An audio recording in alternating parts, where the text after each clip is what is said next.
স্বামীর বাসার ভাতের বড় দাম, কথা কিন্তু মিনিং আছে। স্বামীর বাসার ভাতের বড় দাম কেন দাম?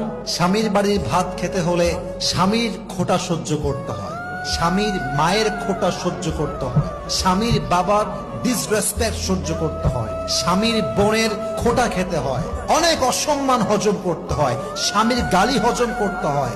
তাই মেয়েরা বলে স্বামীর বাড়ির ভাতের বড় দাম। আমি কথা বলবো, কথা সত্য, তবে একটা কথা অ্যাড করতে হবে।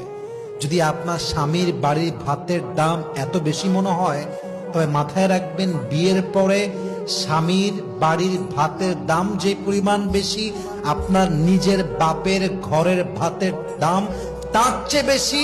বুঝবেন, জাস্ট তালাকটা নিয়ে বাসায় যান, তাহলে বুঝবেন।